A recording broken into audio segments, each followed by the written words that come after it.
दोस्तों, आप सभी ने रॉकेटरी फिल्म का ट्रेलर तो जरूर देखा होगा जिसमें आर माधवन ने इसरो के रॉकेट साइंटिस्ट नंबी नारायण जी की कहानी हमें पेश की है।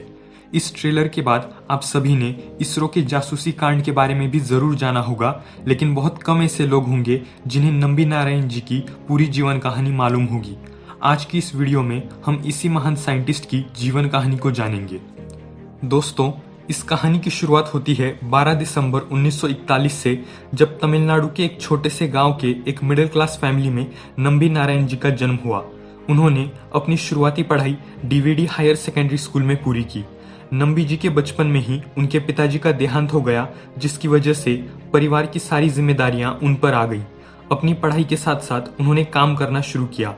जहां कॉलेज के दिनों में बच्चे अपने माता पिता से पैसों की उम्मीद करते थे, वहीं नंबी जी पढ़ाई के साथ साथ काम करके अपनी माँ और 2 बहनों के लिए पैसे भेजते थे। इस तरह कई मुश्किलों का सामना करके उन्होंने मद्रास यूनिवर्सिटी से मैकेनिकल इंजीनियरिंग पूरी की। साल 1966 में नंबी जी विक्रम साराभाई से मिले। उन दिनों क्योंकि इसरो के पास ज्यादा एक्सपीरियंस नहीं था, इसलिए विक्रम साराभाई केवल हाईली स्किल्ड और हाईली क्वालिफाइड प्रोफेशनल्स को इसरो में लेते थे। इस बात को जानने के बाद नंबी जी ने एमटेक की पढ़ाई के लिए थिरुवनंतपुरम के इंजीनियरिंग कॉलेज में प्रवेश लिया। अपनी काबिलियत के दम पर नंबी जी को प्रिंसटन यूनिवर्सिटी में प्रवेश मिला, जहां उन्होंने केमिकल रॉकेट प्रपल्शन में मास्टर्स पूरी की। इसके बाद उन्हें यूएसए से एक जॉब ऑफर मिला, लेकिन उस ऑफर को ठुकराते हुए वह इंडिया लौट आए। इसरो को ज्वाइन करने के बाद उन्होंने 1970 में लिक्विड फ्यूल रॉकेट टेक्नोलॉजी को इंट्रोड्यूस किया। उन्होंने इसरो के सिविलियन स्पेस प्रोग्राम्स के लिए लिक्विड फ्यूल इंजन को बढ़ावा दिया, जिसके लिए उन्हें उस समय के इसरो चेयरमैन सतीश धवन और यूआर राव से भी काफी समर्थन मिला। उन दिनों जहां डॉक्टर एपीजे अब्दुल कलाम और उनकी टीम सॉलिड मोटर्स बना रही थी, वहीं दूसरी तरफ नंबी जी और उनकी टीम लिक्विड प्रोपेलेंट मोटर्स पर काम कर रही थी। नंबी जी ने विकास इंजन में भी अपना योगदान दिया, जिसकी बदौलत साल 2008 में इसरो ने पीएसएलवी की मदद से चंद्रयान 1 को चांद तक पहुंचाया। साल 1992 में इंडिया ने क्रायोजेनिक फ्यूल बेस्ड इंजन के टेक्नोलॉजी के लिए रशिया के साथ 235 करोड़ रुपयों की डील साइन की। दूसरी तरफ यूएसए इसी टेक्नोलॉजी को लगभग 900 करोड़ में ऑफर करता था। इस टेक्नोलॉजी के इंडिया में आने से इसरो टेक्नोलॉजी रेस में काफी आगे आ जाता। इसलिए यूएस प्रेसिडेंट जॉर्ज एच.डब्ल्यू. बुश ने रशिया का विरोध किया। उस समय रशिया बोरिस येल्सिन के अंडर था और यूएसए के डर से उन्होंने इस टेक्नोलॉजी को बेचने से इनकार कर दिया।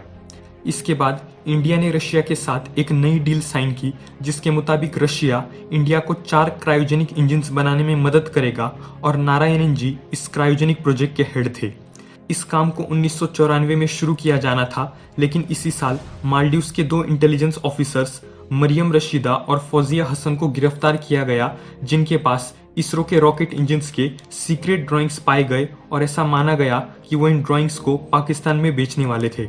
जब उनसे पूछताछ की गई तो उन्होंने नंबी जी और उनके कुछ कलीग्स पर आरोप लगाए। कुछ दिनों बाद नंबी नारायण जी और उनके एक कलीग डी शशिकुमारन को गिरफ्तार किया गया और उन्हें लगभग 50 दिन जेल में रहना पड़ा। जब नंबी जी के घर की तलाशी ली गई, तब इस आरोप का कोई भी सबूत नहीं मिला। नारायण जी बताते हैं कि जेल में उनसे कहा गया कि वो इसरो के बड़े ऑफिसर्स पर झूठे इल्जाम लगाए। इसे करने से मना करने के बाद उन्हें काफी टॉर्चर किया गया। साल 1996 में सीबीआई ने और साल 1998 में सुप्रीम कोर्ट ने नारायणन जी को निर्दोष घोषित किया, लेकिन इस बीच उनके परिवार को काफी कुछ सहना पड़ा। उनकी बीवी को जासूस की पत्नी कहा जाता था और उनके बच्चों को भी समाज से काफी कुछ सुनना पड़ा। नंबी जी का भी रॉकेट फील्ड में करियर बर्बाद हो चुका था और इसकी भरपाई के लिए उन्होंने नेशनल ह्यूमन राइट्स कमीशन को अप्रोच किया। नंबी जी कई बार हार मान चुके थे, लेकिन उनकी फैमिली ने उन्हें हमेशा सपोर्ट किया। आखिरकार साल 2018 में सुप्रीम कोर्ट ने उन्हें 50 लाख रुपयों का कंपेंसेशन दिया। इसके अलावा उन्होंने 2013 में इस केस में जांच की मांग की, ताकि ये पता लगाया जा सके कि उन्हें किसने फंसाया था। उनका ये कहना है कि जो उनके साथ हुआ है वो किसी और के साथ नहीं होना चाहिए। मैं यहाँ इसलिए आया हूँ क्योंकि मेरे साथ जो हुआ वो इस देश में किसी और के साथ नहीं होना चाहिए। 26 जनवरी 2019 को नंबी जी को पद्म भूषण से सम्मानित किया गया। उनका ये कहना है कि इस पूरे केस में सबसे ज्यादा नुकसान हमारे देश का हुआ, क्योंकि जिस काम को इसरो 1999 में पूरा करने वाला था, वो काम 2014 में पूरा हुआ। दोस्तों, ये सोचने वाली बात है कि जिस साल इसरो अपना क्रायोजेनिक प्रोग्राम शुरू करने वाला था उसी साल ये जासूसी कांड हुआ और नंबी जी जो कि इस क्रायोजेनिक प्रोजेक्ट के हेड थे उन्हीं पर आरोप लगाए गए। नंबी जी का ये कहना है कि इसमें फॉरेन पावर्स का हाथ हो सकता है जिन्होंने इसरो के टेक्नोलॉजिकल एडवांसमेंट को धीमा कर दिया और इंडिया का नुकसान किया। जिस व्यक्ति ने इतना सब कुछ होने के बावजूद भी जुडिशरी पे भरोसा किया और अपने सच को साबित किया, ऐसे महान व्यक्ति नंबी नारायण जी को मेरा सलाम।